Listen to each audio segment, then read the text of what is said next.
মূলত আমি ফোক গান করি। আমি আমার বাড়ি কুষ্টিয়া, আমি সাইঝির গান খুব বেশি আমার ভিতরে ধারণ করেছি। এমনি আমাদের সংস্কৃতির যেই ধারাটা, ফোকের যেই ধারাটা, ওটাকেও আমি অব্যাহত রেখেছি। সব ধরনের চর্চাগুলো আমি করছি, ফোকের পাশাপাশি অন্যান্য গানের চর্চাটাও আমি চালিয়ে যাচ্ছি। এটা তো আমাদের সাইঝির ভক্ত যারা আছেন, অরিজিনাল ভক্ত যারা আছেন, তারা সাইঝির কারণেই মনে করবেন যে ঘর ছাড়া না, তাকে ভালোবাসা, তাকে ধারণ করার জন্যই হয়তোবা মানুষ সাধারণ জীবনযাপনে চলে আসে, যেটা সাধারণ অন্যান্য মানুষদের মতো হয় না, একটু আলাদা হয়। তাকে ধারণ করার কারণেই, তাকে ভালোবাসার কারণেই তাকে ওই সাধারণ জীবনে চলে আসে, মানে অন্য একটা ব্যতিক্রমধর্মী জীবনে চলে আসে। তাই এরকম হয়েছে? কই আমি দেখি নাই তো, আপনি কোথায় দেখলেন?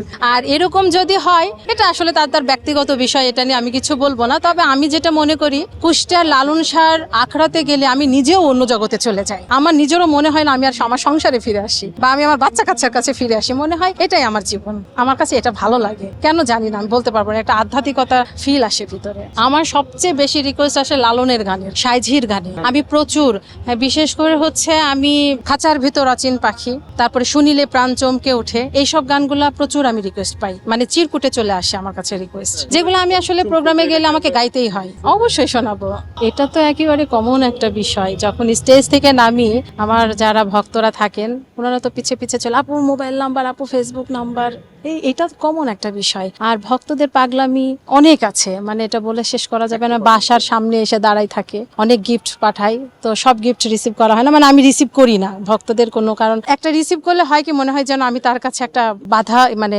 ইয়ে হয়ে থাকলাম, এরকম একটা বিষয়। ভক্তদের অসংখ্য পাগলামি আমি পেয়েছি। ফোনে ডিস্টার্ব করার শেষে আমার বাবাকে ফোন ধরাই দেই, হ্যাঁ আমার বাবা কথা বলে, বা আমার বোনকে ফোন ধরাই দেই, ওনার মনে করেন আমি বিপাশা বলছি, এরকম মানে অনেক হয়। স্বভাবত আমি এগুলো অনেক সম্মুখীন হয়েছি। হ্যাঁ, এইসব গানই তো আমি এর আগে যখন আমি হচ্ছে, আমার প্রোগ্রামের নাম মনে হচ্ছে না, একবার হয়েছে মাটি, আমি গান গাচ্ছি কিন্তু সে সামনের স্টেজে মানে গড়াগড়ি পারছে। আমি তো মনে করছি পাগল হয়তো, বা পরে যে দেখলাম যে না, আসলে উনি পাগল না, উনি আমার গানের ভিতরে ঢুকে উনি অঝর ঝরে কাঁদছে এবং গড়াগড়ি পারছে। এরকম এইগুলো অনেক ফিল, মানে সম্মুখীন হই আমরা, মানে আমি হই।